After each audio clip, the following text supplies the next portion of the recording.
In early November of 2017, a small rental cabin hidden deep within the pine forests on the Oregon-Washington border became the center of an investigation that still divides forensic experts and researchers of unexplained phenomena. The cabin stood far from tourist trails, several kilometers from the nearest road. It was maintained by local rangers and rarely rented out. The area was considered difficult to reach, especially in late autumn. It was leased by a 26-year-old woman named Sofia. A recent job change and lingering fatigue pushed her to look for isolation, a quiet weekend away from people. She arrived at dusk, her car headlights cutting through the rising fog threading between thick pines. In that pale glow, the cabin seemed ordinary. Wooden walls, a small porch, a single window curtained from the inside. But the forest surrounding it felt unnaturally still, as if listening. The first night passed without incident. Sofia unpacked her things, shut the shutters, and lit the fireplace. The woods around her were heavy and damp, steeped in the smell of resin. Wind moved through the treetops occasionally, but beneath the canopy lay an almost complete silence. By morning, she noticed deep impressions in the soft earth near the entrance. At first glance, they resembled nothing more than patches of disturbed soil, but the shape was wrong, elongated, broad at the front, with an unusually long heel-like extension. There were 3 impressions, forming a short trail that emerged from the woods, crossed the clearing, and vanished behind the cabin. She dismissed them as erosion, but strange details accumulated as the day progressed. Long vertical smears had appeared on the cabin's outer wall, as though something damp and rough had been dragged along the surface. Bits of fresh bark lay scattered across the porch, despite no trees growing close enough for falling debris. The second evening brought the first sounds, a dull strike against a distant tree trunk, then another, farther away, but distinct. The rhythm was too precise to be random. With each impact, the forest trembled faintly, as if reacting to something massive moving within it. Late that night, heavy steps circled the cabin, slow, deliberate, compressing the wet ground beneath tremendous weight. The steps didn't lead toward the door but drifted along the walls, as though something was examining the structure, listening through the boards. At one point, the veranda groaned softly, as if bowing under pressure. Inside, the fireplace flame fluttered low for several seconds, as if the airflow had been obstructed. At dawn, Sofia found deep, oval depressions on the roof, 3 of them, spaced like footprints from something incredibly tall and heavy. A freshly broken branch nearly a meter long lay beside the cabin, snapped cleanly, the fracture smooth and pale. Its thickness made it nearly impossible to break by hand. Sofia prepared to leave early. But at 2:36 p.m., according to her phone data, she suddenly stepped outside and walked toward the forest.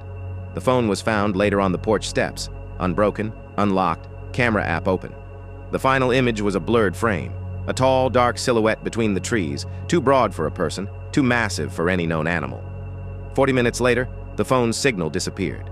When investigators arrived the next day, the cabin was undisturbed, door closed, belongings in place, a half-finished cup still on the table.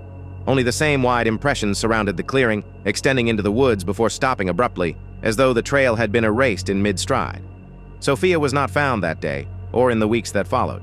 The cabin was sealed and added to a restricted access list by the Ranger Service. The search that began after Sofia's disappearance quickly grew beyond a routine missing person case. The tracks around the cabin didn't match any known species in the region. They measured between 40 and 45 centimeters in length, pressed deep enough to indicate a weight of over 200 kilograms.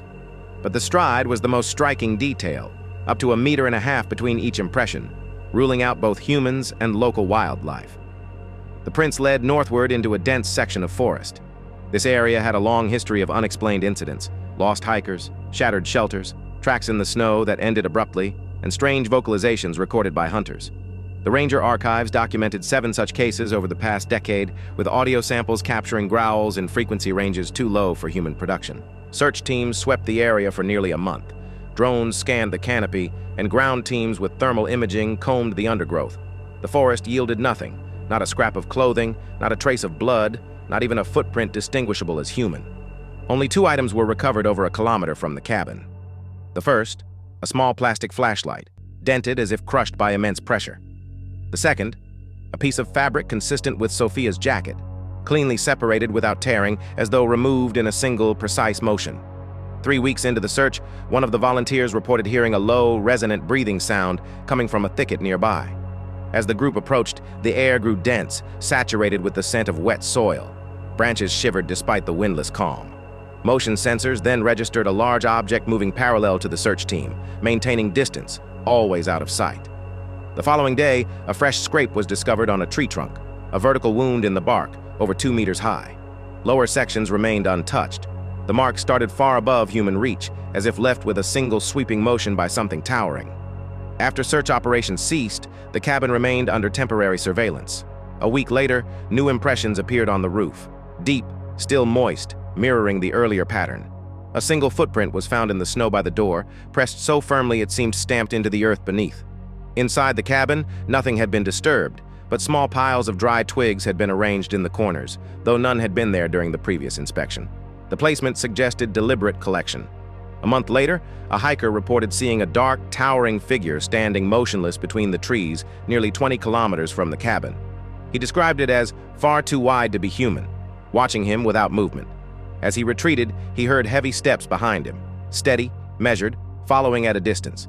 His camera captured an 8-second audio clip, a low, unnatural exhalation. The frequencies were irregular, too deep to identify. The investigation was officially closed in December. Records were sealed, citing lack of evidence of human involvement. The cabin was scheduled for demolition, but contractors refused to proceed after fresh tracks were found near the concrete pad where equipment had been parked the night before. The final report listed only one conclusion. The area was deemed unsafe, access restricted indefinitely. Sofia remains missing, and according to rangers, on some nights a dull, deliberate knock still echoes from the northern tree line. One strike, then another, marking the presence of something that has never left. For those drawn to unexplained disappearances, remote wilderness mysteries, and the unsettling patterns that echo through cases like this one, the channel continues to uncover new stories from the darker edges of documented reality. Supporting the channel with a like and subscribing ensures that each upcoming investigation, each newly unearthed file, and each case pulled from forgotten archives will reach those who follow these events closely. More stories are already on the way.